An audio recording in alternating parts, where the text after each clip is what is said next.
Hello, everyone, and welcome back. Dan Croydon came in for the Chuseok special and sat down with us to discuss Korean football, or soccer, depending on where you're from, and his unique connection to the K-League. We also talked work, family, and a host of other stuff. In the episode, Dan paints a picture of the football culture in his hometown. And it's interesting to me because the players on the team are kind of regarded as everyday, approachable guys, as they have regular jobs and lives outside or off the pitch. It's such a contrast to how we see sports stars at home where, everything's larger than life and athletes are put on pedestals for all of us to admire. Have a listen. There are a few good laughs in here too. Before we begin, I'd like to share a haiku poem that I wrote that is very relevant to this episode. Always overdressed, making a big impression, a full kit wanker. And a bonus haiku. I wrote this with Dan's hometown in mind. With an extra E, it distinguishes itself. A hero indeed. Hope you guys enjoy. You are now tuned into This Korean Life with your hosts, Brian and Nate.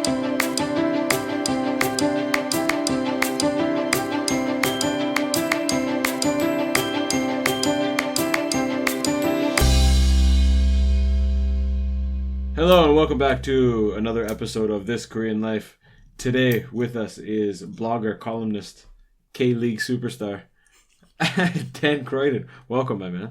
Hello, how are you going? Not bad. It's great to have you here. I know today's big topic is going to be soccer, and I'd like to share. That's football. Oh, I did it already. I made the You cardinal can say mistake. soccer as much as you want. It's fine. Yeah. I've been. What do the general? And we laugh and we know you call it. We know it's football, but what's the general feeling of calling it soccer?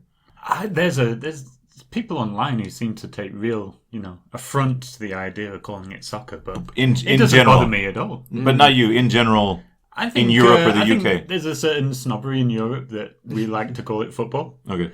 and I would only call it football, sure. But I think yeah, it's you can call it what you want. I think it's pretty fitting that this morning, while preparing and reading notes and the topic list for today, my son did a cartwheel and football kicked me right in the nuts. It was, oh, dude, it was awful, but very fitting for today. And happy Chuseok to me in my ball sack. Yes, happy Chuseok. Yeah, Happy Chuseok. no doubt. I got a quick one for you. I've known you for a number of years. We worked together for a few years. I've never heard of you playing soccer or football. Just always interested and knowing all the stats and the people, the guys, all the. But I've never heard of you playing. Do you play at all? Did you ever play? Well, yeah, I did play, but you can probably guess why I don't play anymore. Oh, no, I don't. I'm pretty bad at it. I mean, you're a runner. You're in good shape. You're thin. Man, I thought you'd still be playing. Like, you might not guess that I play hockey. I mean, if you saw me walking down the street, most Koreans wouldn't think, hey, he's kind of athletic. Shoot him. But, I mean, I still play hockey twice a week. And I think the mentality in Canada is that if you're really passionate about it, you'll keep doing it as long as you can. Mm-hmm. And the Koreans, for me, that's how I can tell that they're not real hockey players, because they just play to a certain age or a certain time. They go, nah, I'll play till I die. It's in my blood. But for you guys, don't you? I think there's a lot, the majority, I don't know, a lot of Europeans that grow up playing football that play forever. No? Mm-hmm, mm-hmm. Yeah, sure, yeah. So how bad are you? Maybe I should get you some skates. That's the question. No, the other thing was that I tended to, I don't know, have a bit of bad luck with injuries, things like that, doing my ankles in. Playing 11 aside in Korea, it kind of consumes your entire weekend as well. So basically, I played for my first 2 years in Korea. I was in Seoul, and I was on a team there. We played every Saturday in this one league. I helped found the team, organize the team. That's how I would see you, as that kind of guy. Yeah. I think, as I say, I was just getting injured a bit and finding that I wanted to do something else with my weekends. At the time, I thought I had a limited time in Korea, and I was just going to the weekends I was just spending on a random playground in a middle school somewhere in Seoul that took me couple of hours to get to and back on the subway. I was okay at football. I joke. I enjoyed it. Were you playing mostly with expats or Koreans? Yeah, just all expats. Because I know the Korean style for anything turns a 1 or 2 hour event into a whole day. Exactly. But I mean, it worked out that way for us as well. So I think, I just kind of, when I moved away, I moved down I moved back to England first, and then moved to Bundang, just outside of Seoul. And I think I just decided not to try and get into a team and just hang up the enjoy boots. my weekends. And I don't think I've ever really hung up my boots. I'll play football if it's there. But how long did you move home for? I went for a year. I went back to school for a year.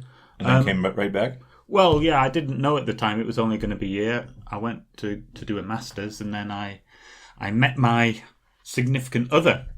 Ooh. And that's when I decided to come back to Korea, and been here ever since. That was 2010. So when you go home for a year, do you look for a team to play for right away or no?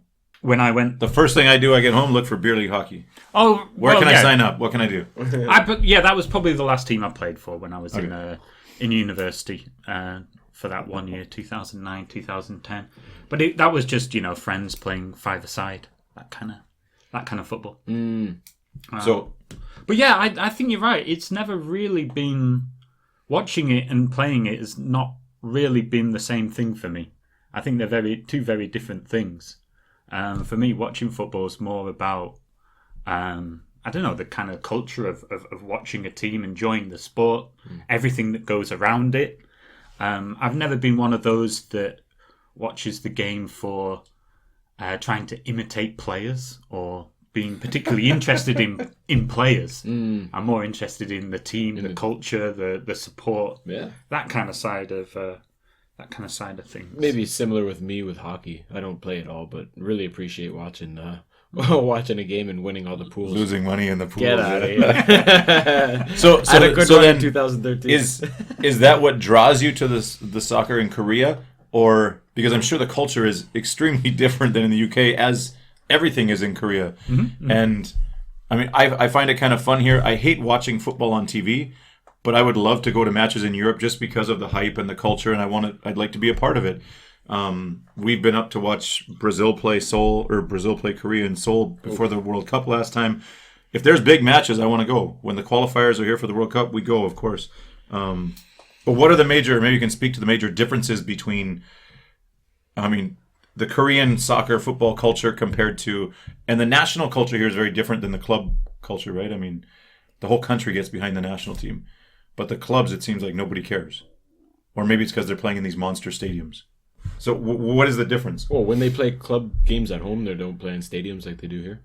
Like Hyundai Tigers play in a 40,000 seat capacity stadium. Yes. What about when the Rovers? when the Rovers are playing, they're playing in a high school field You mean my team back home? Yeah. No, it's also in a very big stadium. Oh, okay. Yeah. What's Nate on about? No, but I'm saying here the stadiums are empty. Here it's 40,000 people and it's empty. Yeah. So that's the difference. At home, if you have 40,000, there's 40,000 people. There's a pretty wild culture associated with that. I would like to mark it up to ticket price, being cheap here, being too expensive for the reason people not going, but it's cheap as chips. So when you say you're interested in the culture, what is the culture? Are you in a special subculture that the rest of us have no idea about because you're so interested in it? What is it like? All right, there's a lot of questions there. But basically I'm a fan of Ulsan Hyundai, and I have been since 2013. Basically when I moved here to 2 years to less than me. Yeah. But going back, I first came to Korea 2007, and I've always been into watching football. Specifically, I've always been into going to stadiums. I like the idea of attending a game and watching it and feeling the atmosphere in the stadium. Yeah. But then, I don't know why you're when there's no people, there's. Well, hang on, we're getting there. You've asked me a 20-minute question, right. So I'll give you a 20-minute answer. Okay. Tell him, DC. So basically, I came to and I thought straight away, I want to go watch the domestic league here. And up in Seoul, they had a team, FC Seoul at the time. And you're right, the games are not very well attended. FC Seoul playing the biggest stadium in the country, 60-odd thousand seats. That's where we. That's the one that they built for the World Cup 2002, and they put together a league, the K League, because of the World Cup. FIFA want you to have a strong domestic league that you can kind of piggyback on these new stadiums that they build for the World Cup and keep that legacy going. But football in this country has never really been a kind of as big a cultural phenomenon as it is in Europe and in South America and Africa and places. So, yeah, they didn't really have enough fans there, and it didn't really catch my attention at all. But after that, I moved to Daegu, and that was very similar. They played in a huge stadium with not many fans. But then when I came to Ulsan, I think I started to appreciate the fact that I was going to be here for a while. I was going to be in Korea for, I got married, I, decided to settle down and settle down in Ulsan. Wife's holding the passport. Exactly. So I thought, I've got to give this a go. I'm gonna start watching this team. And I realized that, this is, fair enough. It's not that many people that go to the stadium, but those that do really enjoy it. And for me, the major problem is that they've got these huge stadiums, 40,000, as you say, here in Ulsan, and they can probably sell 5,000 tickets for people that are really into it, and then families that go along might take that up to 10,000. I think that's a decent amount of people to watch a professional sports team, right? Yeah, I agree. It's just the fact that they are using the legacy of the World Cup. They're using these stadiums. They want to have some use for them rather than have these white elephants like you see in Brazil. Which is the problem with the Olympics, the World Cup, etc. Exactly. They should never be built in the first place. place. So the interesting thing is that Daegu, I said before when I lived in Daegu, they played in the World Cup stadium there. Yeah. And that's around 50,000, something like that. It's in the middle of nowhere. And they were getting 2,000-3,000 people, if they were lucky, into that stadium. But the local government, they're a government-owned team. They're supported by the city hall. They decided to build a specific stadium for their team. 12,000 seats, perfect size and they sell out every week. Before COVID came along, the last season, they more than tripled their attendance by building a smaller stadium. Because it's intimate. There is a cult. There is an atmosphere. Arenas at home are, 16, 20,000? Hockey? Yeah. The Jets, I think, is 14 or 15 and up to 22 maybe in Tampa. And that's pre-COVID. That's a cozy atmosphere. Yeah? But that's hockey. I mean, you can't have them much bigger than that for hockey. I mean, So I think the culture does exist here. It's a newer thing. Football is not as ingrained. Ulsan's one of the oldest teams. It's founded in 1983. Whereas my team back home, Blackburn, they were founded 1875. wow. They've been playing in that area, and they can track back their history generations. We're the only team to win the FA Cup 3 times in a row, and we did that in the 90s. 1890s. 1890s. Yeah. The second stadium here in Ulsan, how big is it? Dongcheong Cheukwan. They played there last season. That's 20. I think just under 20. Because that's a much more intimate setting. That's a much more... you just feel so much more connected to the game, the people, and everything. I really enjoy watching games there. Yeah. The problem is there that it's not football specific. There's a huge running track around the edge. Football... Ideally, you want to be right up against the pitch like you are at stadiums in England and France and places like that. I love the feeling of getting your ticket, walking through the gate, going up, and then, when as soon as you walk through and the whole field the pitch presents itself, it's a great feeling. Yeah, that's what I'm talking about. And to be honest, I think my love for Ulsan has kind of grown as my connection to my team back home has kind of disappeared. I wouldn't say disappeared, actually. I would say, it's faded. It's hard to watch games. What I can't understand is that Korean people would rather wake up at 1 a.m. to watch some team that they don't seem to have any connection with. Like Chelsea, for example, these big English teams, watch them at 1 a.m. on a Sunday morning, but they won't go for like a 3 o'clock in the afternoon to watch their local team. For me, it's always been about supporting the local team. A football team for me is part of one of the biggest parts of a town or a city's identity. Yeah, I think that's what I've learned from England. I say my team's Blackburn, but actually my hometown is a bit outside Blackburn, about 20 minutes. So isn't that illegal to support Blackburn then? Illegal? I thought you could... It's called Clitheroe, but they play in like maybe the 9th tier. The 9 divisions down. And, they'll still get an attendance of about 300, 400 people.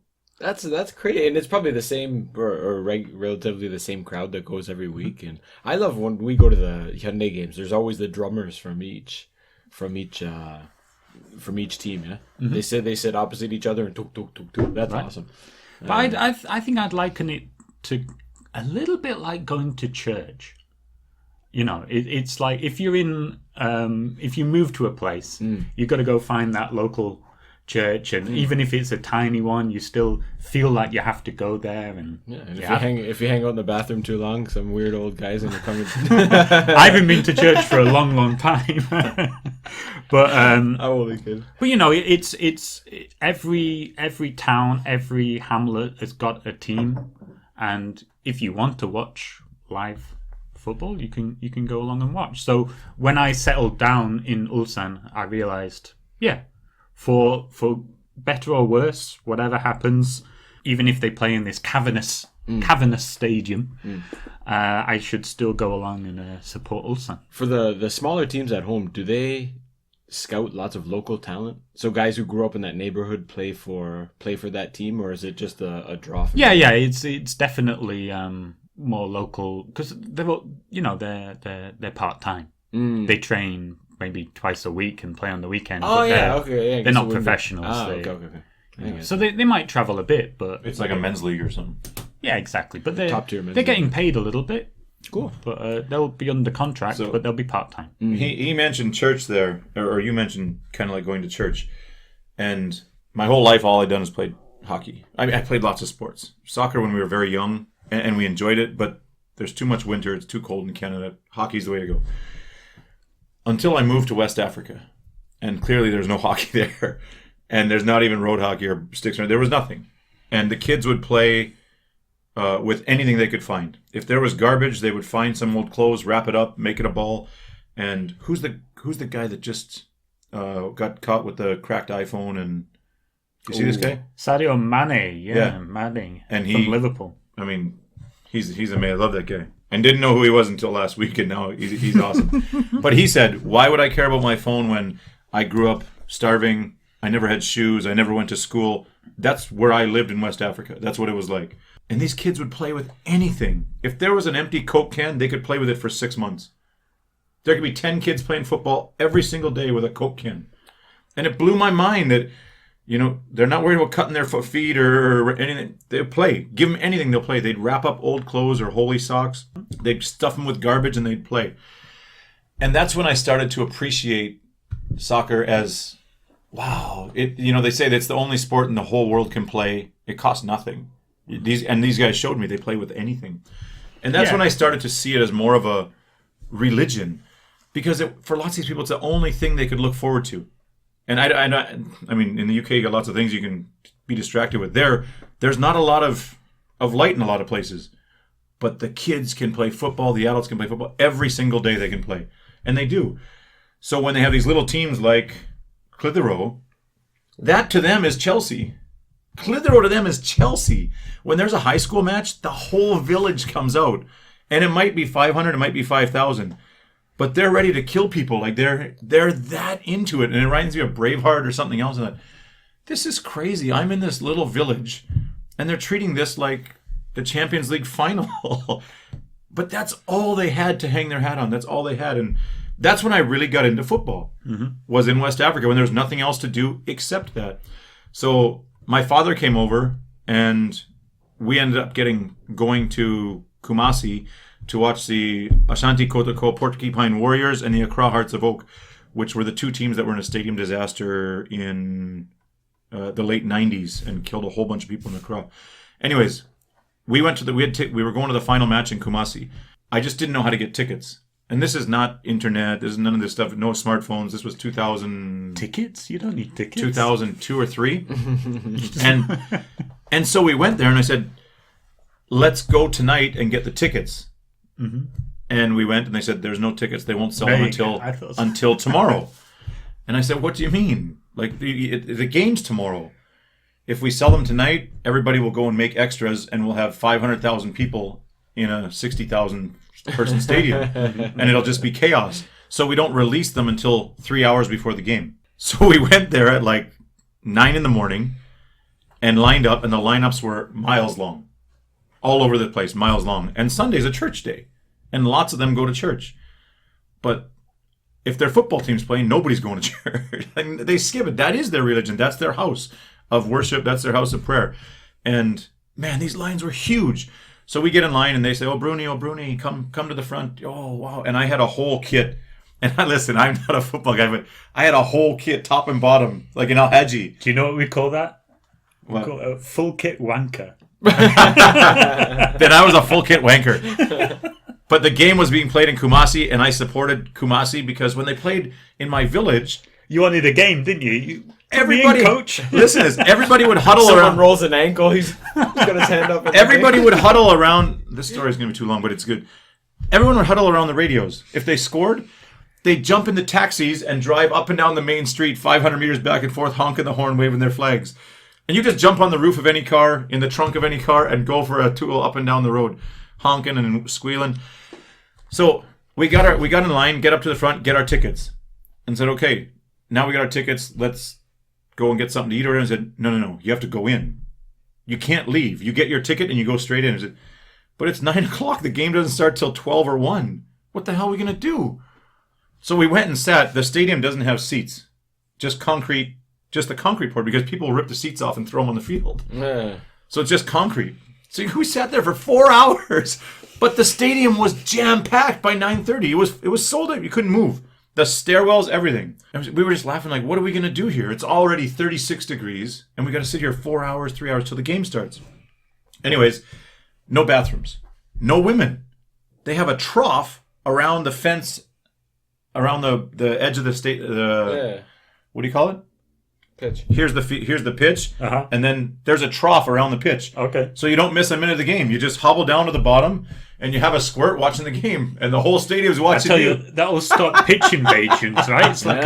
It's like a moat. Moat around the pitch. Piss mode. But that's what it's like. Ulsan has one, right? Oh, they do, yeah. That's for security reasons. But there, it's security and the urinal. Well, yeah, there you go. You don't miss a game. So you got like 1,000 guys taking a leak the whole game.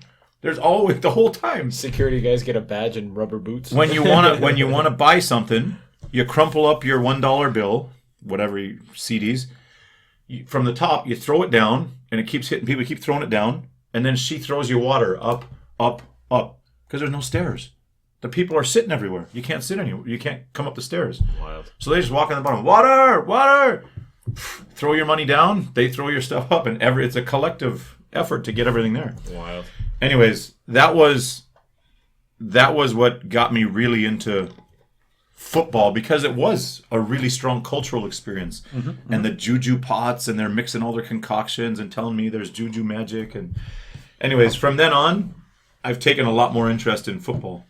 I think, but if you go back far enough, Nate, in Canada, you've read the book, The Hockey Sweater. Yeah. That seems what you're describing there is almost the same thing. Where, are you familiar with the story? No, I'm not. No. It's just an old story the guy wrote from like very rural Quebec, and he talks about how kids lived. He said like we lived. can't quote it exactly, but we lived in 3 places: the school, the church, or maybe our homes, maybe 4 places, and the hockey rink. And he's like, when we're in church, we're thinking about hockey. When we're at home, we're eating dinner with our family, it's like, when's the next game?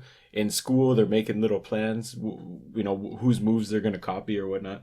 And that sounds almost like what that small town feeling. It's interesting you say copy moves, because I think one of the attractions is definitely of football and hockey as well, but I think maybe specifically football, as you say, it's so cheap to play or pretty much free, or you can play it anywhere, is that you can, in your mind, really easily imitate the best in the world. It's like kids do with superheroes, but if you hit a ball right and it hits the back of the net, that's the exact same feeling as someone like Sadio Mane or Junior at Ulsan. I'll mention an Ulsan player. Yeah.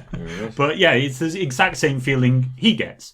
So that accessibility and that feeling of being as powerful as the best players in the world, I think that's what attracts people initially to football.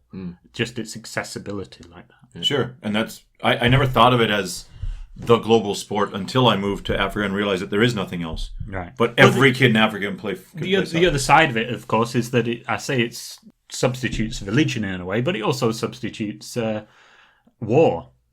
War, family, everything. It's tribalism. It's your team versus another team. It's getting one over on the town next to you. So it replaces. Football isn't unique in this, but it's certainly probably the strongest example of that. But it is religion, man. What is religion? Like you believe in something. Believe in something. You're meeting people. However certainly often, fulfills all of that's the spiritual side of it, but it fulfills all the kind of community of a church. Is the same feeling. Those games, stadium. I went to the Africa Cup qualifiers, maybe, and anyways, they also have a spiritual side there because they do so much praying and so much black magic, and they got a whole other side of it that I was like, whoa, you guys are way too serious. But when you talk to them and hear the reasons or how some of these guys got here, or I had to skip my sister's wedding because I wouldn't be able to get in if I came after the wedding. Right. You're like, huh? But that's how much it means to them to watch their team in the final of a big match or whatever. Right. That's what I would like to see in Europe, is just to feel that passion. Well, I think of the you wild... mean in Korea? In Europe, it is. You want to experience? No, I want to feel that in Europe. Like, you want to go there? Because hockey, we don't have that, man. It's not in college hockey in the States, in junior hockey in the small towns. It's like that. The whole town comes out. I mean, I played there. I loved it. 1,500 people, 2,000 people, and you're a superhero, and they come and they want you to kill the other team. I mean, it's like that. But the part I'm not used to is seeing all these guys in their shirts and ties and pea coats, and they look like proper businessmen and stuff, and like they're dressed up nice, and then they're chanting and singing and doing all these war chants at the games. I love that. Mm-hmm. And we don't see that. The guys in Canada that go to the games are, hey, sit down and shut up and quit dumping your beer on me. Well, England's getting more and more like that. And, well, Europe in general, the money involved and the people who can actually afford to get into the stadium. At home, it's how much does the ticket go for? For a team like Chelsea and a team like... the top teams, you can probably, if you wanted to get a ticket for a one-off game or something, you're probably paying around 60 to 70 pounds, I think now. $100, which is pretty good. Something like that. Yeah. God, the Leafs are the worst team in hockey, and you can't get a ticket for less than $200. Listen, they're not the worst team in hockey. We just got the highest paid players who never produce. Oh God! But for me, that's wrong. That's pricing people out of going to it's nobody that they actually support. Right. You know? That's the terrible part of it. Yeah. When you're saying about Nate's got the Rona, when you're saying about kids making footballs out of socks stuffed with stuff, I remember so clearly, man. World Cup 2010. Was it 2010? South Africa? Oh, there was one in 2010. Yeah. There was one in 2010 in South Africa. Yeah. Okay. Yeah. One of my students, man, because it was World Cup time. His mom bought him a soccer ball. And he was so choked during class. He was like, I wanted I think it was called like a bazooka or something, like the official ball. He's like, this is shit. Like, I can't believe she had the audacity to buy me like this knockoff Adidas ball. I wanted the official one.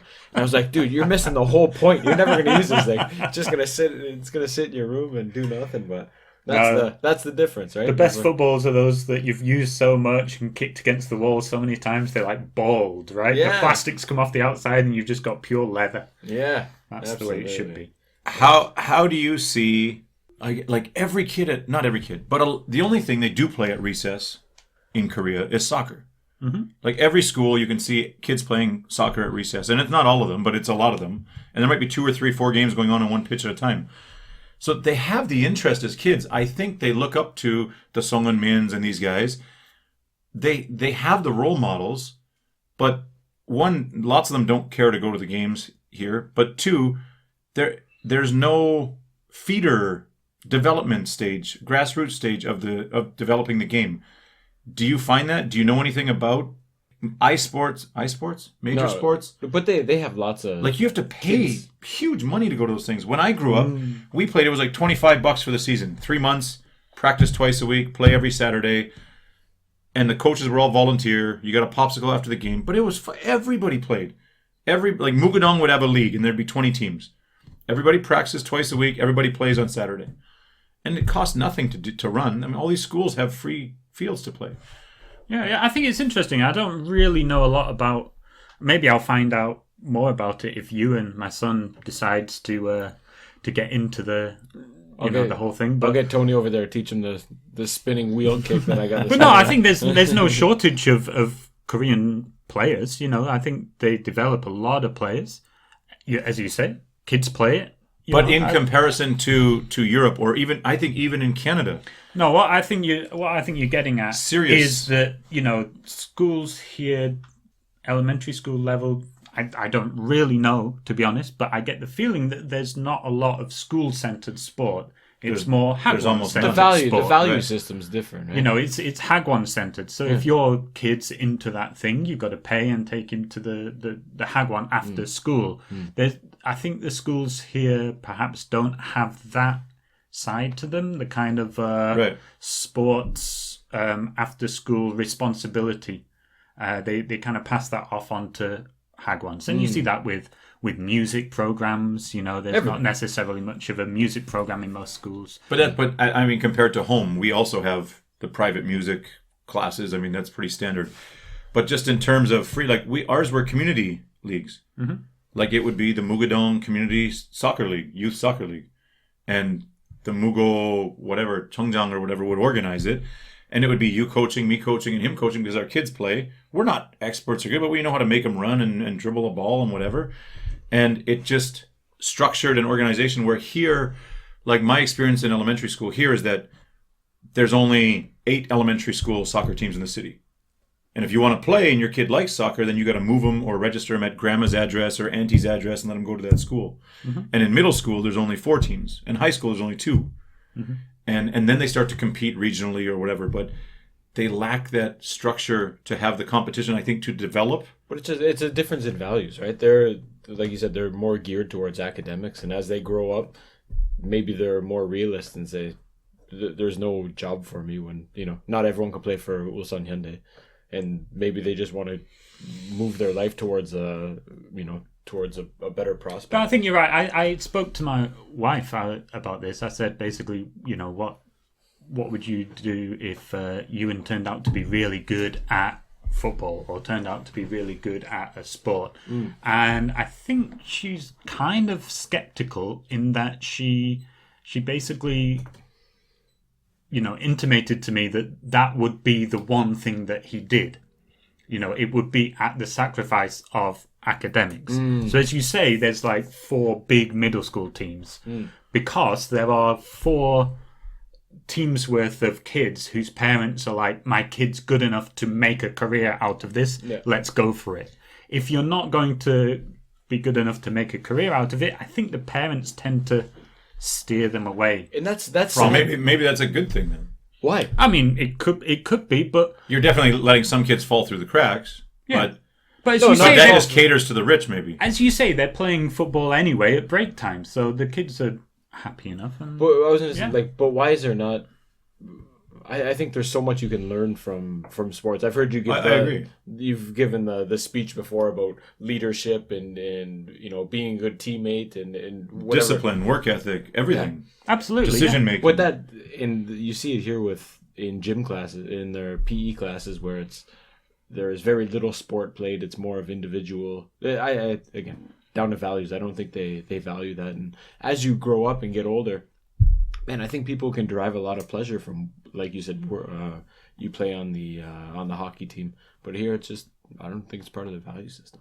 Like there's very structured men's football leagues here, like just at the Tewa or whatever. But I don't think there's any of that for youth, right? Yeah. And yes, they are academically focused, but yeah, I guess it's a whole shift. Yeah, I think It's a whole basically, shift if that has you're to going happen. to just boil it down to the basics, I would say, in my experience of observing Korea, living here for a while, kids don't tend to have hobbies. Hobbies are for 40-year-olds who have got a job and they've got to a point where they feel that they can spare time. Yeah. Yeah. And before that, it's just do your studies and get into Solde. Yeah, it's aimed at success at whatever you've decided to be successful at. You've got to put all your time into that. How much would it interesting- cost to play youth football at home?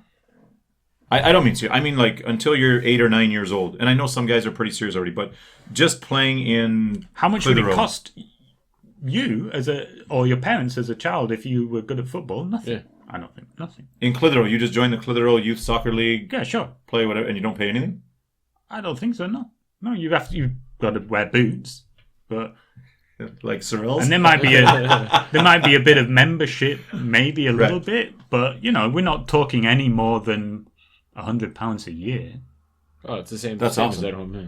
Yeah, but if you think of hockey at home, I mean, but we got to rent the ice and everything else, and it now the cost of just regular sports is getting crazy at home. But I think that's important, is to have those grassroots where you can just, if you want to play, you can play and you can grow and keep But going. you're asking me, and I've kind of said already that I was never very good at football. I get the feeling that you've played hockey at a lot higher level But than I've that's- ever played football. But that's in the UK. If you came to Canada, you'd be the best player. No. I don't know if you've seen this guy, Alfonso Davis. Amazing. Have you seen him? Yeah. Yeah. Isn't he Ghanaian? He's Ghanaian. Right.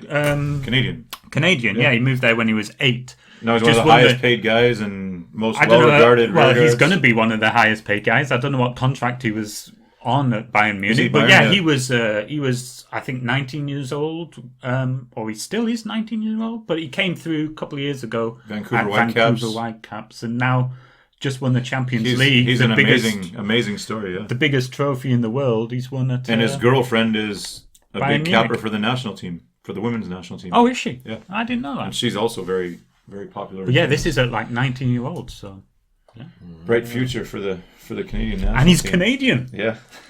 Who would have thought? Yeah. He didn't even I did hear on his first day he showed up wearing skates. Yeah, we're making big strides. So, back to your involvement in the K-League. You are a popular local blogger or reporter, analyst, columnist. Tell us a little bit about what you do with the team. Thank you for saying I'm popular. I haven't been recognised yet. But no, I basically, once I got into football and moved to Ulsan, I was contacted by a guy up in Seoul who had a blog. He put together a whole bunch of bloggers who write about their team that they're into. And he called it K-League United. And he made a website and basically writing match previews ahead of each of the K-League games, trying to get a writer for each team in both leagues, K-League 1 and K-League 2. And at the time, I wasn't writing anything, but I think I was on Twitter and just writing my opinion about the game. Yeah. And he contacted me and said, did you want to write for us about Ulsan? So I said yes, and yeah, ever since then, that was 2017. Ever since then, I've basically been writing a preview once every couple of weeks for this website, K-League United. And that happened to coincide with the website getting a lot more popular. It's I don't want to toot my own horn. well, no. The thing is, it's got a lot more popular this year specifically because of COVID. Yeah. I don't know. Maybe people know this, but K-League was the first league to come back after the big spike after everything in February. Right. Across Europe, South America, every league finished or was suspended just before the big climax, which is usually in the spring, May. Or when you say climax, it's already popping into my head about the dolls that The they had sex in dolls, there. yeah, that's what I was going to say. I'm pretty sure the whole world learned about K-League after Seoul FC had the sex dolls in the stadium. We'll come to that. Nate, call it what it is. The premium mannequins. So you do follow it a bit. The best euphemism. That's 2020 euphemism of the year, man. Premium mannequins. But yeah, they everyone was shut down. Every league was shut down just before this, and the K League is slightly unique, along with Japan and a couple of other Asian leagues, in that it starts at that time. It starts in March, so it was only delayed a little bit, and K League came back first in the entire world.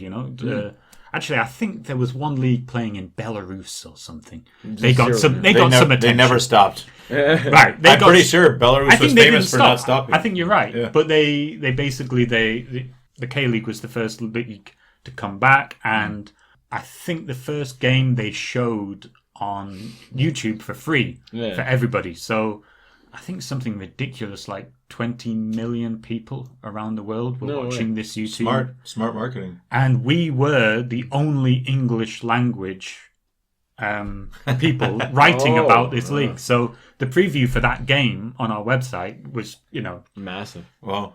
The viewership was right place at the right time. The people reading that, are you putting previews out for people gambling on the game? I wouldn't say that would be what I'm aiming for. Oh no, not you in specific, I think but I mean the readers. People that are reading, I think there's a decent number that are following the league because they're betting on it. Yeah, interesting. And you think those people are local or international? Well, there's no betting in Korea, right? Well, sure there is. Toto.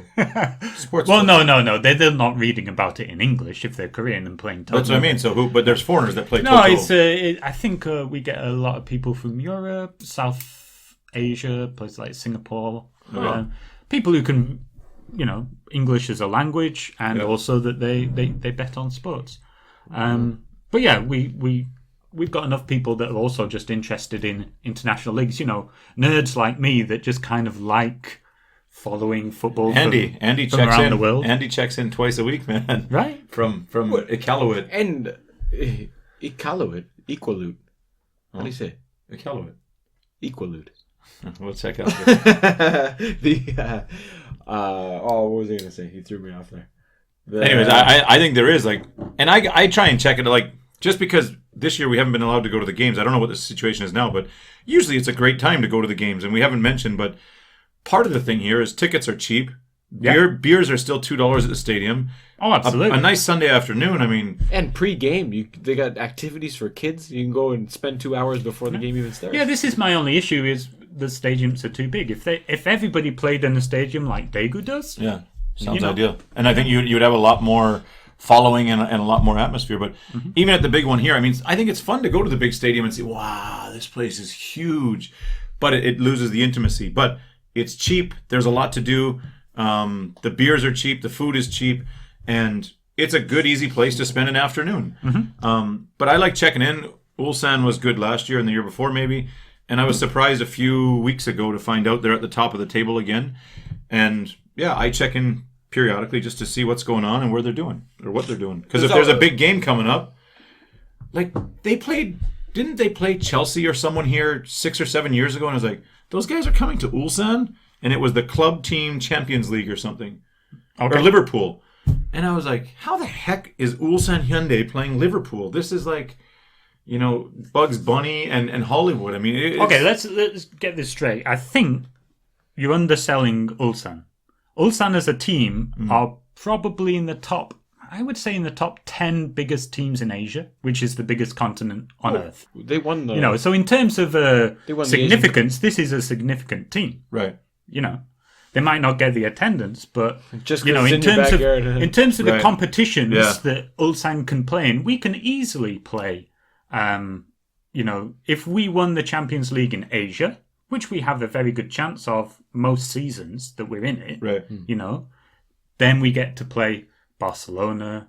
Yeah, Liverpool. that's what happened that year. I don't know how many years ago it We're was. only but- ever about a run of 10 victories away from playing the biggest teams in the world. Right. So wow. yeah, K League's a big league. I agree with that. Maybe I undersell it because I think of the support and the fandom or whatever that lacks. But I've been to lots of those big games, and I've seen lots of teams, and I go, how are we playing this team? And yeah, I've been to lots of those, so I fully agree with that. But it's funny in that I think also, teams like Liverpool, teams like Barcelona, they're oversold a little bit. Sure. They're, in terms of money and everything, of course, they are the absolute elite. But all they are is a football club in their local community. Right. With superstar players.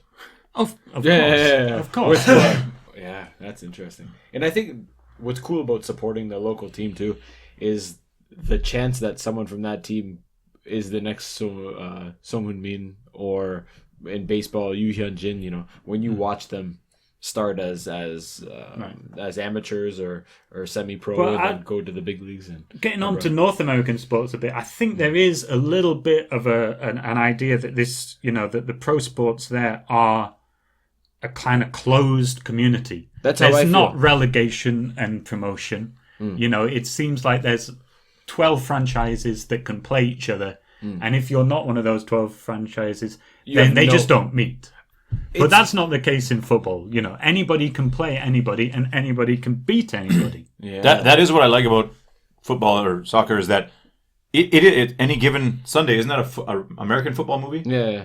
But I think about soccer, and I think shittiest team. Hey, you got 11 and 11. Everybody's got a chance to win. Right. Your goalie stands on his head. We get a lucky bounce or a handball. A handball can happen any time in the box. Right. Well, this is one of the... That's why the World Cup's cool, because upsets can happen anytime, man. One of my favourite competitions in Korea is the FA Cup. And it's the same as in England. But, Ulsan University, right over there, they compete in that. And they are, 5 games away from the final. Yeah.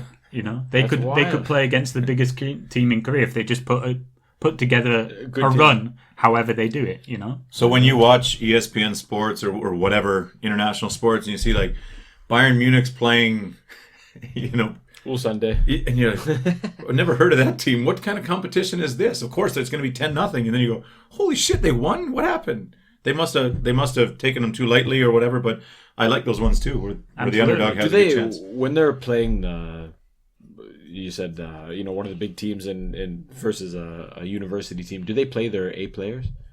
Do they throw in the first line? Probably not. We were at the game last year, and I said, how come the big boys aren't playing? You said, well, they need to win. So if they're not winning by the last 10 minutes, they'll put all the big boys in. Exactly. Yeah. You called were we at the same game? You called the game. You're like, who's the guy in your Junior. Junior Negrao. Yes. You said, come on. I'll talk about him if you want. You said it was like the way maybe Nate can analyze hockey. You did that with the soccer game, and I went, "How did you know that's going to happen?" You said, just wait. They're going to put him on. They'll start pressing more. They're going to score 1 goal. This is going to force the other team to be more offensive, and then Ulsan's just going to end up blowing them out, and it was like 3-0. Yeah, 3 goals in about 10 minutes. And I went, "What the hell? How did you know that was going to happen? You called it perfectly." You caught me on a good day. Oh yeah. you didn't hear all the times I got it wrong. Yeah. But just speaking of playing the B team, do you know anything? Was it Ronaldo that came last year or 2 years ago? And everyone was up in arms. Everyone was up in arms about him He didn't not playing play. his 45 minutes. Oh, that whole thing was ridiculous. Well, who's at fault for that? Is that the promoter for blowing smoke up everyone's? Well, I think it's depends how. There's plenty of blame to go all over the place. I think the whole idea was ridiculous. It was an all-star game, which for a start in football is just not a thing. We do it every year in hockey. An all-star game. What the hell's that? You know, it was. They're all stars. All the best stars are playing. I know, but it's certainly not a tradition in football. Yeah. But K-League put together their best team, supposedly, of picking players from various teams around the league to make this all-star team that have never played together. But with 11 players, you might want to have some history together. Right, but they put them up against Juventus, 20 odd times champions of Serie A in Italy, and they played together at this old World Cup stadium. But this was part of Juventus's journey around the world on some kind of pre-season promotional tour, and they sell Ronaldo jerseys to her. Exactly. Yeah. They just booked too many games. Yeah. They were in China like the day before doing some mandatory Adidas promotion event, and then they, flew over and tried to get from the airport to the stadium in about an hour, which is just impossible between Incheon and Seoul. So they showed up an hour late. Kickoff was delayed. And then I think Ronaldo, blatantly, he just was a bit tired and just said, I don't really want to play this game. Let me risk injury for a game that means nothing. Exactly. But it was written into the contract that he should play 45 minutes. Everyone had everyone showed up there expecting to be able to watch Ronaldo. But for people like me who support teams, not players, I couldn't give a flying rat's ass if Ronaldo played or not. I don't know if you were around then or not, but I mean, I used to follow a lot with Andy, and we used to follow the Hyundai team, and we'd go to a couple out-of-town games, whatever. But there was the old guy, the Messiah, the new Jesus was in charge of. It might have been Jungkook Motors, and he would bring in the fanciest European clubs, and they would come play in Ulsan and other cities. They'd come play 3 different teams here, and I remember watching a couple of the big European clubs in Ulsan and thinking, how does this guy attract these teams here? And it's just money. Do you remember anything like that or no? I don't think, actually, to be honest, I've followed Ulsan since 2013 and not a lot before that, so I don't really know. It probably was a little bit before that. Who came along. But he was the Korean Jesus, and he had his own cult, and he ran one of the teams. When you're saying Korea, are you mean like football Jesus or like... No, like... Well, he was like a cult leader, but he owned the football team. Yes, quite famously, the Moonies. The Moonies had a very strong connection to Songnam. Yes. Songnam. Because they weren't one of the best teams. When they were privately owned. Well, they used to be one of the best teams. But he had all the best. Well, you had Jesus on your side. Gosh. I don't remember the story, but I'm going to find the newspaper article and I'll post it in the links after this. Okay. Yeah, the Moonies used to be... I mean, there's all kinds of connections between, privately owned teams here and churches, and I think the Korean CIA had a team for a while, and there's some shady people involved over the years. Where do you see the future of your columnist blogger career going? Do you see it now that many leagues are back, teams are playing again? Has it died down, and where do you see it going in the future? Do you think it's going to continue to grow, or? Well, 20 million people aren't tuning into the K-League anymore. Right. So, obviously the website traffic's gone down. But I think the league is improving. And, international interest has been, increasing.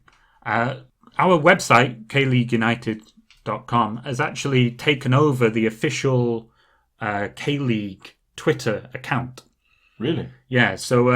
because you said the Koreans don't use it much. Yeah, so basically they had about 100,000 followers on this Twitter account that wasn't being used since, 2015 or something like that. But all these people were still following it. So the guy in charge of the website, Ryan Walters, the guy up in Seoul who got me into the whole thing, he met with the league and said, can we take over this account and start posting stuff in English about the K-League for an international audience? They said yes. So, now, goal highlights, game highlights, news, everything. Awesome. Oh, wow. Our website we've still got the stuff through the official account, through the K-League United account, but then we also tweet through the KLeague.com, and we write game previews for the official site as well. And so we've taken over kind of the English side of the internet content for the league. That's awesome. That's huge. It's cool to be a part of. I can't take much credit for this, but yeah, I'm part of it. Yeah. But it must be cool to be a part of something like that and making a difference and growing the league or growing it internationally. I mean, I take pride in the hockey and developing it locally here, but it must feel good to be a part of something like that. Oh, definitely. I think it's the same thing for anyone who's passionate. We've been lucky in a way that we've taken on these extra roles, and a lot of people seem to be engaged. But at the same time, I think we're successful because when we were blogging before, when we were writing previews before and getting 20, 30 views, we were still as passionate about it at that time. Yeah. I remember all it watching is a number on a screen. I see my previews got, in the thousands of views. I don't know, it's slightly diminishing returns. If it doesn't now hit that 5,000 mark, I'm like, no one's interested in what I'm doing. So I'm as insecure as I was, before. So, yeah, I think if you're passionate about something, it doesn't really matter how many people are watching it or looking at it. Yeah, we spoke with Jason Teal yesterday, and he was saying the same thing. It's, running Ulsan online, it is almost a passion. It doesn't matter how much money he makes from it. It's just something he feels he has to do, and he enjoys it for the most part, I think. Right. I think those guys that are putting a lot of time into it, for guys who run our website, it is a full-time job. And they're not getting paid for it. It's purely voluntary.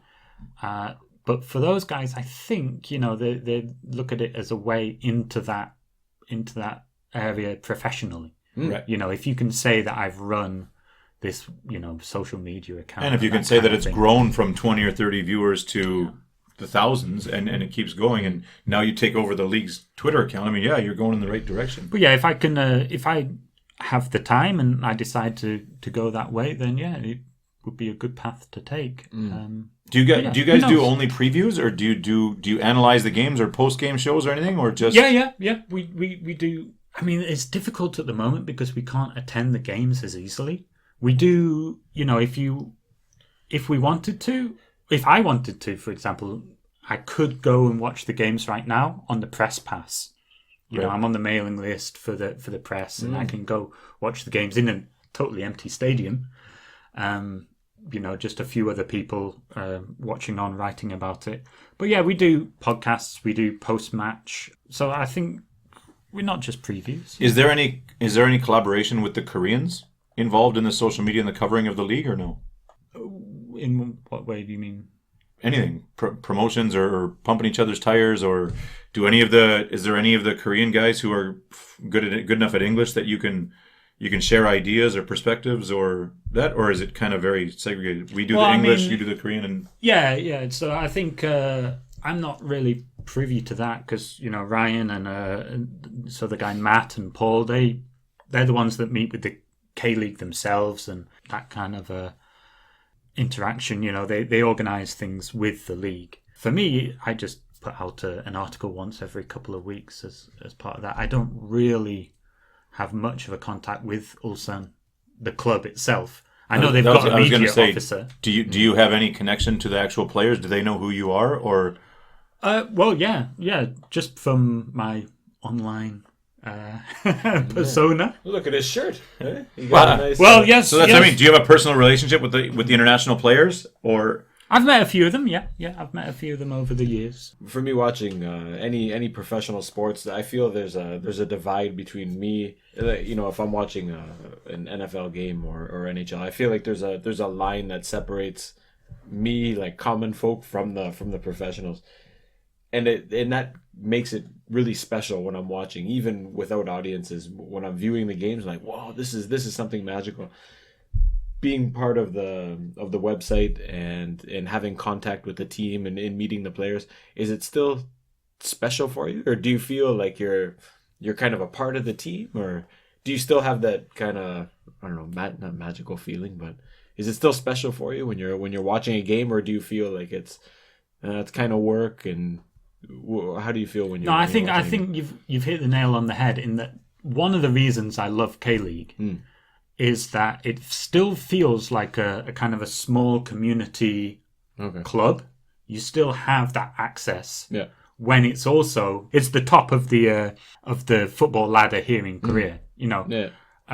Whereas back home, you're right, there is that divide between professional sports stars. You know, they're more stars. You know, there's that kind of distance to the fans. Yeah. But here, yeah, you can hang around after the game and meet them, and I think you can even show up to training and just go and watch them from the side of the pitch if you've got the time on a Tuesday morning. That's wild, and that's something I've maybe even that inspires the next generation of players that they can have contact with the. But it's interesting in that the international players that I've spoken to here, and you know, not just Ulsan, but also, you know, listening to interviews from other clubs and things. One of the great attractions to come and play in Korea is that there isn't that kind of crazy pressure that you get in Europe or something. If you lose in let's say Greece or Scotland or, you know, Spain, any of these leagues. Are you talking about when Baggio hit the goalpost in the World Cup? If your team loses and they see them, you know, fans see you on the street, they're angry at you. You know, that there's that pressure on the stars, and it can turn a little bit nasty. You know.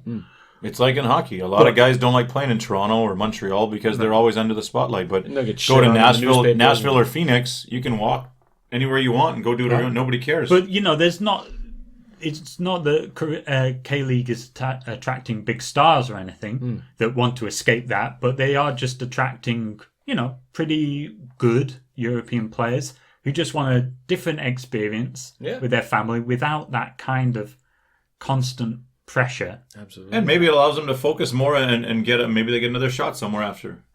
Exactly. So I think for a lot of them, it's interesting that the way they talk about why did you come to Korea, they all answer pretty much the same thing that we would answer. Why did you come to Korea? I wanted a new experience to see the world. I was a superstar in my hometown. I had to escape the pressure. They weren't necessarily big stars back in Europe, but they're using football as a way to see the world, to experience different cultures. And I'm like, hey, that's fantastic. I think baseball is also similar. There's a lot of guys who play in the KBL here who have played a little bit, dabbled in the MLB at home, you know, got a wrong place at the wrong time, come out here, succeed out here 2-3 years, and then go back and get a new deal back home. But here there's no pressure, you know, they do whatever they want, they can relax, they can focus on their game, get back into the groove, and if they succeed enough, they get another shot back home. I think there's still pressure on the field. You know, these guys are, you know, real good professionals. They still want to win every week. And I think it's mainly kind of off the pitch. Out of the spotlight, yeah. Like they can walk down the street and they'll get recognised, you know, but Koreans just say their name and giggle and run away kind of thing. Wait, you know? Who are the biggest guys that have come through? What levels are we talking about? Because I remember you telling us about a guy who played for the U.S. national team. Yeah. That's as high as you get in the States. So what kind of guys are we talking about? Yeah, Ulsan, I think internationally, mixed disc Gurud. He played a couple of years here in Ulsan. He was probably the biggest star because he came through. He was a bit of a darling of the US national team for a couple of years there before he came here. But mainly, yeah, the players aren't really, you know, the big stars. I can't think of a big European name that has come over. We're mainly attracting Brazilians still. Right, lots of South America. A lot of Brazilians because they just play a kind of football that is technically good enough, that can mix well with the Korean players. So Korean clubs love to sign Brazilians. Anybody coming over from Europe tends to be probably not in the top league. I don't think there's many Premier League stars that have come over here. Right. Well, now they get to go to the States, right? MLS has taken off, and it's a good second option for those guys that have kind of played out their highlight years. Well, I mean, you're just not under the spotlight here at all. There's a player right now, Bjorn Johnson. He's a Norwegian-American, but he plays up front for Norway. He got a few caps, scored a few goals probably last year. But in an interview recently, he said that, moving out to Korea has actually affected his chances of playing for the national team because the coaches just don't watch you as much as they would if you're in Europe. So, yeah, there is a bit of a sacrifice for your international career if you come over here. But again, maybe every player is different in what their career goals are, and if they want to just enjoy time with family, maybe the international stuff doesn't even hit their radar. That's awesome. I never thought that's why people would come to Korea. I thought it was last ditch chance to play in a professional league. No. But it's a conscious decision to come, get out of the spotlight, enjoy a little bit. That's cool, man. What do they make? Are their salaries public? I think the top players for the top couple of teams, so for Ulsan and Jeonbuk, they probably pay them the most, and Seoul as well. I think their top international players probably earning $1 million a year. No way. Yeah, that's pretty. And the top Korean player probably a bit more than that. I think Jeonbuk just sold their left back Kim Jin-soo. He was the top paid player in the league. I think he was getting close to $2 million a year. Wow. No way. I thought they maxed out at like $200,000. No. Oh wow, that's a decent pull. That's a decent pull. For being in a smaller league without all the pressure, you're pulling in $2 million. You're doing all right. But then there's this big divide in the K League between the chaebol teams, the Hyundai and POSCOs, and those guys are paying that kind of money. Yeah. Whereas the city clubs like Daegu, like Incheon, places like that, they're not so much. top international. The top foreigner player is probably on half of that, probably $500,000 a year. It's still a lot of money for living in Daegu, or you could live. Absolutely, you could live a good absolutely. life. Yeah. But it's a short career, They Ulsan they only played till they're 35 or so. So Ulsan is the New York Yankees of the K League. Do New York Yankees keep losing when it really matters? They did last year. From what I know of baseball, they're the Chicago Cubs, right? the team that can't seem to win. Yeah, if your Brazilian buddies playing next door for half the price, man, I'd be trying to slip over to Ulsan for sure. So I was just going to change direction a little bit. You're blogging, writing, analyzing, whatever for that. Does your professional job also involves writing? Do they kind of go together, or is it completely different? Well, that's one of the main reasons I agreed to start doing this blog. I was, teaching writing, trying to get other people to write well, but I wasn't really creating anything myself. I was criticizing everyone else's writing, Shit. So my day job is at one of the universities here, Institute of Science and Technology, and I work in the writing center. So I proofread and edit and try and help people to get their articles published and that kind of thing. And I realized I wasn't really writing myself, so I thought, well, yeah, I'll sit down and actually try and force myself to write something. Practice what you preach. Exactly. I was telling these students the only way to get better at writing is to write yourself. Write every day. It doesn't matter if it's bad. Just put it out there. And then I realized, well, yeah, I better do What have you written? What is it? What is this, an interview? They said, go write something. Professor. But I checked your article and you plagiarized 62%. They put it through Turnitin. Grammarly.com says. What... maybe just tell us a little bit about that process of writing and how it works in Korea. And I mean, we work together, and I always found the plagiarism to be fascinating. It's just so common and so normal, or it's been so normalized. Have you been able to influence or impact that in any way? I think, to be honest, nowadays it's only those coming out of high school that have never written before that still don't really know about plagiarism. Like they don't know copying's wrong? Yeah. I mean, are you talking about like cutting and pasting or? Oh, I'm or talking. I'm improper- talking about.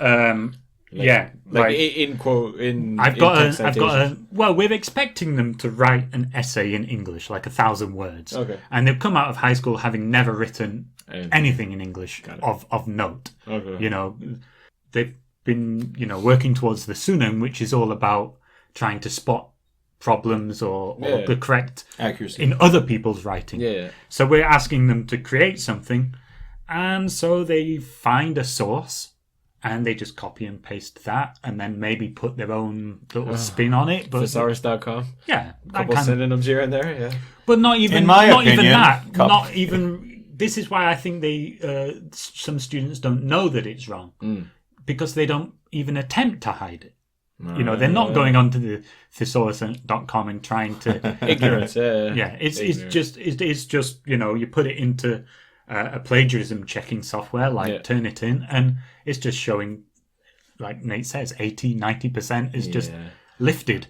In my master's course now too, I find a lot of people again just in the middle of they'll do their own introductory sentence, and then you read, you're like, these, the top of the paragraph and the bottom looks like yours, but this middle is like you can almost spot the difference or the vocabulary that they're using. And again, just highlight it, throw it in a Google search. You're like, oh, you copied this whole. Oh, absolutely. I mean, I've got so good at it. I can just spot like a chain of 5 words that they didn't write. Right. I was like, there's no way that, from what I've read of your writing, that you can put that little together. string of words $5 together. words to $50 words and back. Exactly. Something happened here. But to be honest, I think they're learning fast.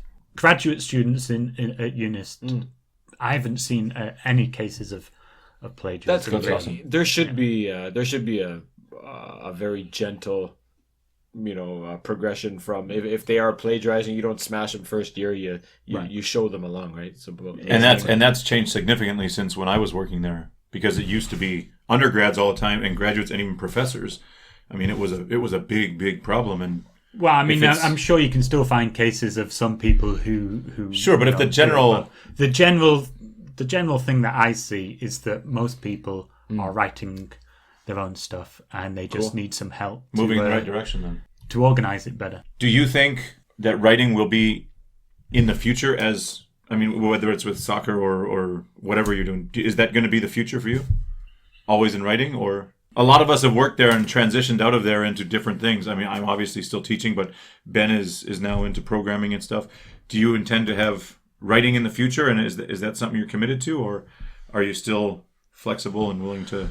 Well, if you'd have asked me, I don't know, a year or so ago, I'd say definitely yes. But to be perfectly honest, during COVID, I've kind of realised that the writer's life is a bit too quiet, Stale? too isolated. I haven't been teaching that much for a while, but I was still getting to see people every day and interact. But working from home and then also just working in front of a screen, as you know, I had this idea that I would be a freelance writer and editor of sitting on the beach.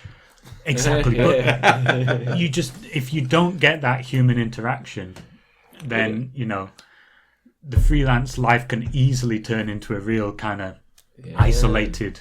You get that slight depression and that kind of thing. I've had the same experience. I can only handle so much of my wife and kids, and say, "Let me out of here. I got to talk to somebody. I need to interact with somebody." Exactly. I want to keep teaching as part of it. I do enjoy teaching. I think I was just a little bit what I was teaching. University level, just basic English. I think I just kind of fell out with that a little bit. Right. And wanted to get into a more specialized area. But if I can teach writing and this more specialized scientific writing, if I can teach that and still have that interaction with students, that would be the job that I'd want to do. DC's masterclass? Yeah, scientific writing? Exactly. How to take bribes and throw the popular opinion of the game before it happens. I enjoy all kinds of writing. Yeah, scientific, but also fiction, anything. Something you said when COVID first hit and we considered going online. Should we start a website? Should we do this or that? He was so strong in his opinion of like, man, I need to see people. I can't just open a screen and talk to 30 people, close it down, and so stay terrible. in my. So terrible. Yeah, and that it kind of made me think like it's fun and rewarding, and when you get that reaction if you're joking or whatever story you're telling. I love that. I love that interaction too. And it was, Definitely. I think anybody teaching over Zoom right now, teaching adults over Zoom, they get that same feeling, that please, somebody just say something to me. It's okay if it's 3 or 4 and you split them into small groups, but man, if like the college there, they asked Jeffy and I to have Zoom classes with like 35 kids. I'm like, but that's insane. You can't. And the do silence that. is deafening. You're like, hey, good morning, everybody. Can you hear me? Can anybody hear me? Yeah. It's... Well, do you remember Aiden? Mhm. He did the whole lesson and nobody could hear him. They didn't tell him until in the comments after. A 90-minute lesson. And after they said, Professor, we couldn't hear you. How come you didn't say something? I would take that as a hint, to be honest. That was the beginning of Corona and the new, Zoom for a lot of people. And even for us, I mean, it was a steep learning curve. Absolutely. Man, I crave the interaction. And my wife gets tired of me and my mother-in-law. I mean, I can only talk so much to these guys. I need some other people to get out to. Yeah. So, outside of this stuff, I remember you're well into running and... Hey, broke my leg last year. Hold on. I'll give a little background on that. Okay, and then I want to hear about... You've done one ultra marathon or 2? Or Just the one. okay, Yeah. I want to hear about that because it takes some serious commitment to get into one of those. Hey, Go ahead. Dan, I'm training for the 10K. Gonna see you. I would like to do, I think, an LSD run, long slow distance. Have you heard that before? Yeah. Long slow distance. Yeah. Let's go. Meets me down on Tewa River. Let's go for a little one. All right. First time I ever run 20K in my entire life. And then it was that was I Long think and slow. It was it was the pace was I could have ran another 20, but luckily I didn't because the next or that might have been a Saturday or Sunday morning, or it was Saturday morning, took the Sunday off, and then Monday, man, get on the treadmill. I felt like my foot was broken, man. The first step I took, I went, oh no, and I had this burning Achilles for months, man. But you're like the Energizer Bunny. You just keep going, dude. And what about why don't you talk a little bit to the ultra marathon? You've told me stories before, but I think other people would be interested in listening to mid race choco pies. Or no, those are too dry. Well, yeah. No, this was when was this? Maybe a few years ago now. I think it was just before my son was born. I just kind of wanted to do something that I don't think I could do after he was born. I saw your picture on Instagram. It was 5 hours 54. Or something like that. Yeah. So that's a good pace, man. It was 50 kilometers. 50 kilometers on the Tewa River. For anyone who doesn't know Ulsan, there's the river that runs right through the city, all the way from out on the coast where all the Hyundai shipbuilding area is, and it runs all the way inland to where we are, and even further out to the KTX. So there's paths and paths, and you can run forever, to be honest, and still be in Ulsan. Yeah. So I was like, oh yeah, I wonder if I'll be able to do this 50K. It seems doable. I'd done a marathon already. That's 42. Right. So I thought, another 8? What's another 8? Yeah, I'll go for it. What was your time in the full? Under 4 hours. Yeah, that was the sole. Only one? Yeah, I just did that once, and then I decided, I could go a little bit further. Why not? I'll see all of Ulsan. But the problem was that this was in, I think, late June, early July. No, I didn't know that. Yeah, so it was hot. Because you had asked us at work, didn't you? Come and supply me with goods at 3 a.m. or something. Well, this is the thing. It started at 6 when the sun was going down. It's still 29 degrees. Exactly. Yeah. So the first 20K or something was north on, not on the Tewa itself, but that stream that goes up past the airport. Okay. It was 10k up there towards there's a Home Plus up there. Yeah. And back. Yeah, Ryan told us. And I was like, yeah, that's I'm feeling good. 20k, this is no problem. And then it gets dark, and it's not cooling down much at all. But the field of people running with you is getting more and more sparse. Yeah. And there's just normal people out there just enjoying walking along the river in the evening. And you start realizing, or start thinking, why I'm not am I even doing in a this? race anymore. You know, I'm not really, there's just me running, and you feel out of place. You know, you've got the people you run past, you've got this number on, and they're like, oh, who's that guy? You know, Police are chasing. and my pace starts slowing down, and suddenly this Ajuma who's doing, a decent pace walk is overtaking me when I still feel like I'm running. And, Push her in the river. So it was getting more and more difficult to kind of keep going.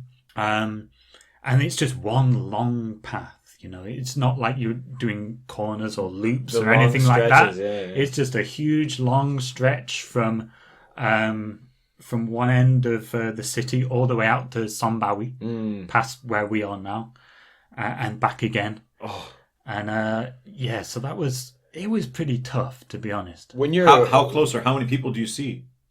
When you say it gets fairly sparse, I mean, can you see a guy in front of you?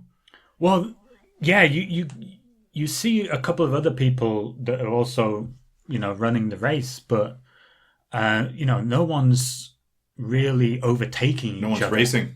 Exactly. No Everyone's one's going. overtaking each other. Everyone's just finding their pace. So you're not like, it's not a normal race where you see the guy in front of you and you're like, oh, that's my next goal. I'm going to overtake that gotta guy. kick That's his what feet, keeps me going. Is finding that guy and saying, I got to catch it, and he's slowing down. I'm going to get that guy. Right. Or I'll get that guy within the next kilometre. That doesn't tend to happen on these. It's not about a race anymore. It's about you versus the distance. Yeah. Right? It's just, can I finish? Yeah.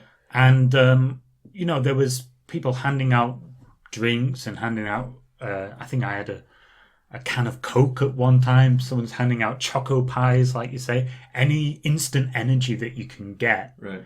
And that required you to kind of stop and slow down and eat. And once it got to that point, once it got to around 30 kilometers, dark, stopping to eat like a choco pie. And it's just so hard to get going again. Absolutely. So that was the big difference between it and a marathon. Mentally. So how would you Yeah. how would you do it different if you had to do another? Or would you do another one? And if you did, what would you do differently? I'd like to do another one, I think. Problem is that you have to be running 3 or 4 times a week for training of at least 10 kilometers at a time. So getting to and from a run, everything, it's a good hour or two, 3 or 4 times a week. And then your long Sunday run, like you say, that LSD. that 30 kilometers that you're just kind of trudging along, those are 3-4 hours at a time. So it takes a lot of preparation and things. When you're 40k into a 50k race, what are you telling yourself to finish? There's a guy in my hometown. He was an Olympic boxer, and he finished Terry Fox's run. Do you know Terry Fox? The guy he lost his leg to cancer when he was a young guy, and decided to run east to west in Canada with one prosthetic leg to raise money for cancer. And he died in Nate's hometown. They killed him. But he died in Thunder Bay, and we had a guy from our hometown who finished the race, who started, I think lots of people do it, but he started in Thunder Bay and ran all the way west, again, to raise money for cancer. And he said in one of his interviews, something that kind of stuck in my head, someone was saying, oh, isn't it difficult to run? He said, after a certain point, every step is a decision. He said, every step is a decision. Like, do I keep going? Do I keep going? Do I keep going? Do you feel that? 40k in, like, oh, I can stop right now. I want to stop. Or what? Before your last 10k, I told you my one, like, keep hammering or embrace the suck or two of the things that I keep telling myself. I've heard that one before. Embrace the suck. Embrace the suck. What do you tell yourself deep into a race, or are you thinking anything? Or are you? I think what it is that you know that you can finish it. You know, I've never got to the point where I don't think I could get there. Okay. Eventually. Oh, okay. Yeah. And I think it's all about your expectations in terms of time. What you have to realize is that when you in that ultra marathon and I was finishing that last 8 kilometers took me about an hour and a half more than it did to finish a marathon. Okay. Those looking at it, those last 8 kilometers, Difficult. But that was more, it was more that I gave up on the time, and it was just about getting Finishing. to point B. So I've never been at the point where every step is a decision. Do I quit? Yeah. It's been more like, do I walk? Okay. Yeah. I gotcha. Do I walk or not? Do I walk? Do I crawl? Do I? Yeah.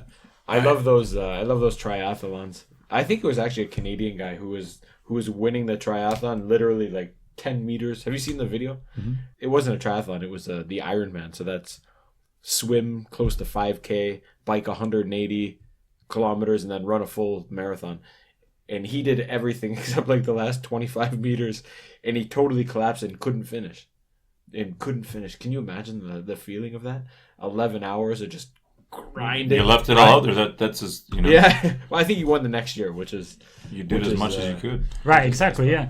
So I think Pushing the limits. Well, yeah, that's the only time I've ever not finished a race was my knee just gave out. Okay. And it was crazier to keep going. I just couldn't physically move anymore. Yeah. Unless you're at that point, Yeah.